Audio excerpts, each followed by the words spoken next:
If you struggle with perfectionism, this is something for you to really take note of. What really underlies that perfectionism for you?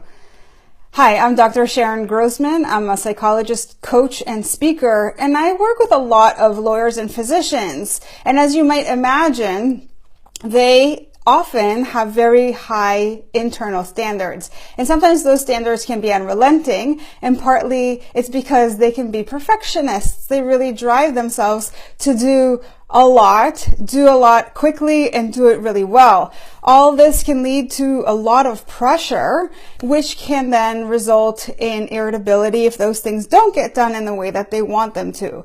And maybe this is something that you can also resonate with.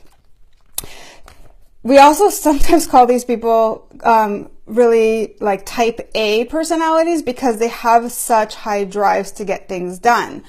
Now, what we want to think about is if you are a workaholic, if you are really married to your job, if you are somebody who has so much drive, here's an example. So I just met with a client today, and she was saying that, and she meets this criteria, that she was home after work. She had all the intentions of sitting down and watching her favorite TV show.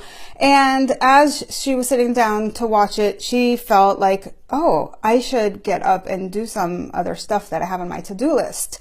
She says she gets very antsy, and it's very hard for her to sit down and to just do one thing, like watch her show.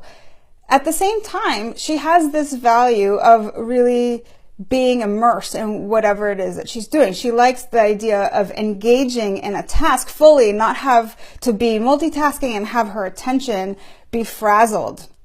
But there's some sort of belief that is underlying her behaviors, and she wasn't really aware of what that was until we had this conversation. Now, what did come through was that she was telling herself, I should do this thing. And that should is coming from a belief, the belief that she isn't doing enough, that she, even though she does a lot, and when she talks to her coworkers, they're like, wow, I'm so envious. I wish I could do all that stuff. She doesn't feel like it's enough. And so she's continually putting more and more pressure on herself to accomplish more and more things.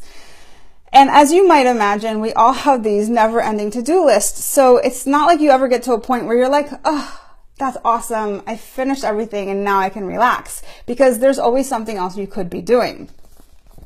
Now, this belief about I'm not doing enough, what does that actually mean about you as a person?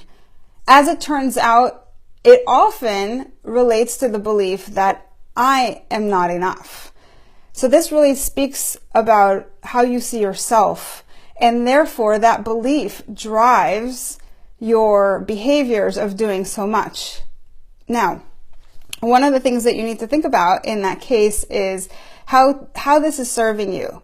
There was probably a good reason why you became a perfectionist in the first place. It might have been as a child, maybe there was a lot of chaos in your household and you were trying to create some order. Maybe it was a way of getting seen when otherwise people weren't really seeing you. Often what we see is that perfectionism is tied to a sense of internal defectiveness, where you feel like there's something wrong with me. Again, that idea of I'm not good enough, and I need to overcompensate for that feeling. It might also be a way of getting recognition and of getting approval from other people. Maybe you believe that because you're not good enough just the way you are, that you need to do so much just for people to really appreciate you as a person. But instead of appreciating you as a person, the focus is on them appreciating what you are doing, which then propels you to do more. So one of the things that clearly needs to happen in order for you to shift out of perfectionism is to work on your belief about yourself, to start believing that you are enough, and that no matter what you do and how much you do and how well you do it, that belief about you being enough remains true, and that you deserve to be able to just relax, and you don't have to always do something.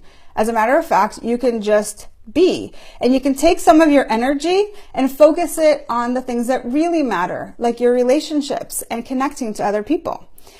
So once again, this is Sharon Grossman. I hope that this was helpful for you to start to think about how to make some changes on a cognitive level, which can then affect behaviorally what you do with your time. And that can give you a little bit more quality than quantity. If you like this and you want some more tips, be sure to like my Facebook page, Coaching by Sharon, and I'll see you next time.